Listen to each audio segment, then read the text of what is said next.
But let's talk about some exciting stuff. I told you I'd play Danzig at my defense.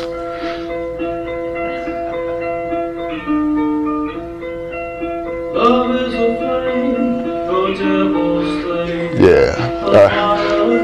Okay, can anybody tell me what's going on in the bottom? Why is the rat hitting the lever? There's no food. Doesn't seem to have any relevance to the animal. Anybody know? Anybody know their neuroscience history? Any grad students in this room changed the neuroscience with their first experiment in grad school? James Olds did so, discovering the MFB, which is the part of the brain, it's part of the reward pathway. You stick an electrode in this brain area, and rats will actually self-stimulate because it's rewarding. The way it was actually discovered was an accident. James Olds was trying to, at the time they had discovered the role of the brainstem in attention and alertness. So James Olds was trying to stimulate the brainstem, the reticular activating system, during a behavioral task to see if it made the rat learn faster. He was a grad student, it was his first surgery, he messed up the implant, but then noticed that the rat kept returning to where the stimulation was. And so he had the foresight to investigate this further, and then he systematically mapped out. So I didn't revolutionize neuroscience with my first bad experiment, but maybe some of you guys can.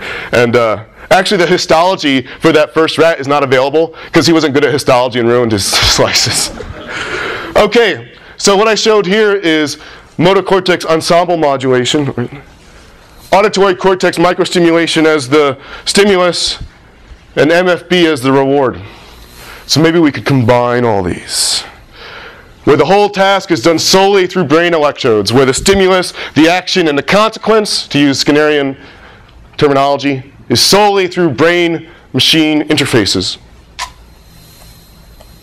Okay, how this works? I record motor ensemble baseline activity, then deliver current into the visual cortex, monitor motor ensemble activity. The animal has to increase its motor cortex ensemble discharge rate to be rewarded, then stimulate the MFB if the rat indeed does so.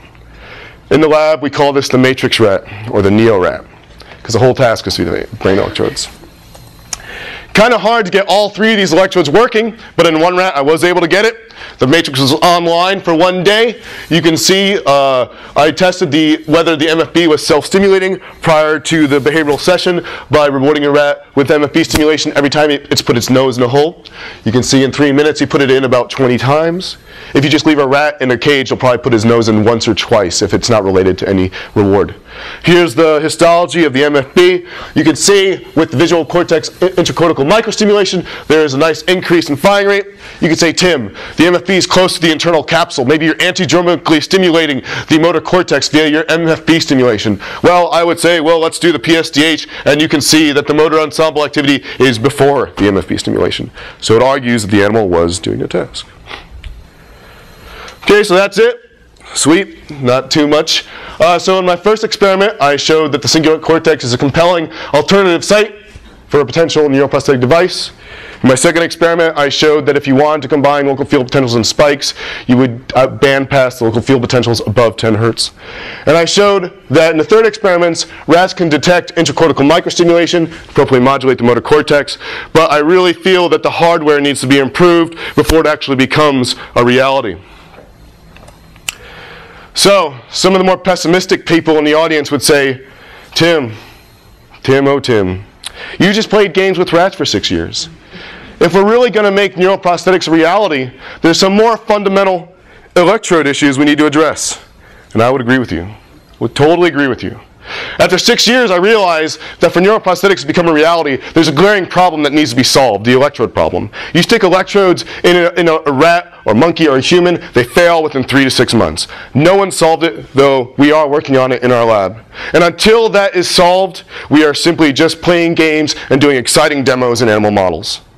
So I really feel that if you're a young grad student and you're interested in neural engineering and neuroprosthetics, don't train animals. Don't try to figure out what the animal is perceiving. Try to just do the boring and mundane experiments of just coding electrodes and seeing if it improves electrode viability. I'm not making fun of you, Kip. I think it's an important experiment, but you know it's boring. Those are boring experiments, you know? Stimulation hardware. I don't even know what the artifact is. why, if I put electrodes in the brain and stimulate, do I get a recording artifact on my recording electrodes? Is it because electricity is being delivered? I mean, there's electricity being delivered across my jaw muscles. How come I don't get an epileptic seizure every time I chew gum? I don't know that.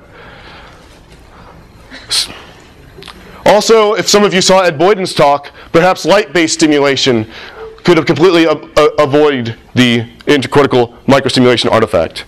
Because, as John knows, and any of the rest of you in the room that study sensory neuroscience, the brain does not encode features by firing for 10 milliseconds out of every 90 milliseconds, right? Everybody knows that, right? Your brain is not quiet every 80 milliseconds.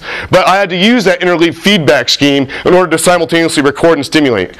So you can even argue, what the hell was the animal even perceiving to begin with? And so that problem needs to be solved as well. So that's it. That's the end of my talk.